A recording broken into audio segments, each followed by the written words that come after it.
नाम से, जहां पर राजस्थान सीएम भजनलाल शर्मा कार्यक्रम को संबोधित कर रहे हैं। आज का ये दिन उस गौरव को स्मरण करने का है जो हमारी जनजाति धरती की मिट्टी में सदियों में जो समाया हुआ है। कल राजस्थान स्थापना दिवस के 77 वर्ष पूर्ण होने जा रहे हैं। 30 मार्च 1949 को भारतीय नव वर्ष की चैत्र शुक्ल प्रतिपदा रेवती नक्षत्र इंद्रयोग में बृहद राजस्थान की स्थापना हुई थी।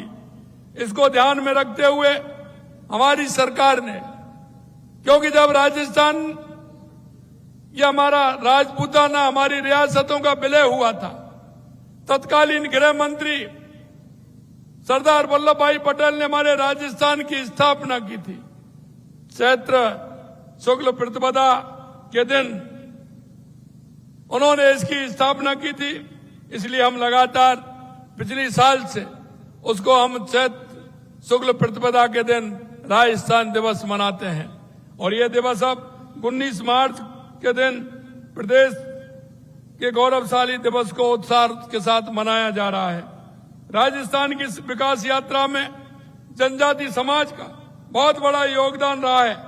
जितना किसी भी अन्य समाज का है उससे ज्यादा आप लोगों को रहा है। इसलिए हमने कहा कि हमारे ये पवित्र बेणेश्वर धाम, जिसका देश के यशस्वी प्रधानमंत्री नरेंद्र मोदी जी ने इसके विकास का शिलान्यास किया था, आज हम उस विकास को यहाँ आपने देखा होगा जिस तरह से इसका निर्माण कराया जाएगा। इसके भव्य जो हमारे घाट है उनको बनाया जाएगा, यहाँ हर तरह की सुविधा मिलेगी, उसके लिए हम आज यहाँ आए हैं। इसलिए राज्य सरकार ने निर्णय लिया है कि राजस्थान दिवस का उत्सव उन वनों और पहाड़ों तक भी पहुंचेगा जहाँ जनजातीय क्षेत्र की धड़कन बसती है। इसलिए बेणेश्वर धाम की इस ऐतिहासिक भूमि पर आज का ये आयोजन हो रहा है। मेरे भाई और बहनों, मैं कहना चाहता हूं, कितने दिनों से हमारा ये पवित्र स्थान, लेकिन जो इसमें सुविधा मिलनी चाहिए थी वो सुविधा यहाँ नहीं थी।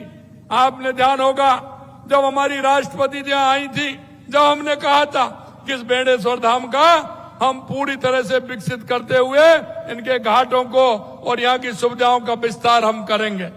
आपने देखा है लगातार हमारी उसकी डीपीआर बन गई।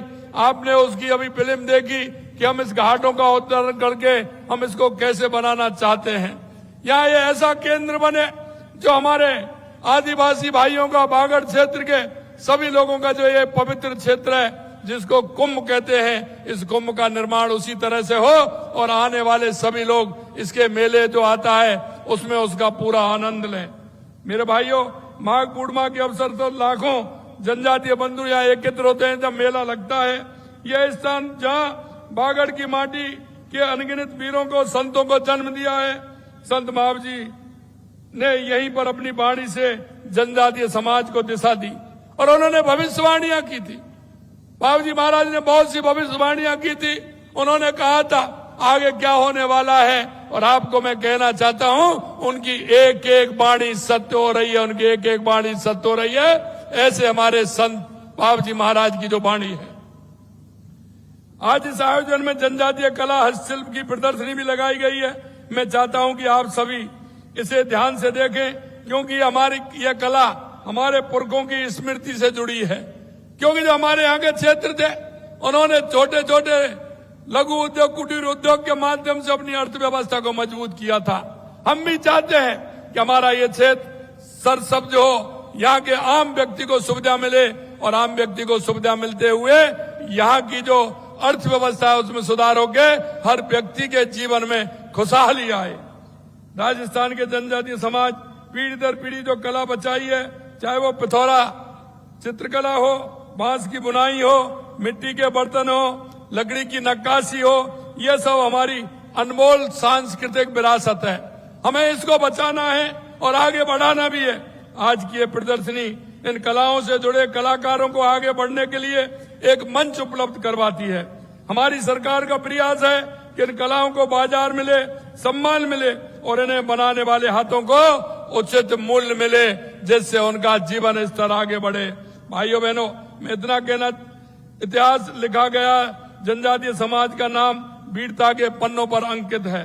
वे वो समाज है जिन्हें जंगलों में रहकर भी अपनी आजादी से कभी समझौता नहीं किया।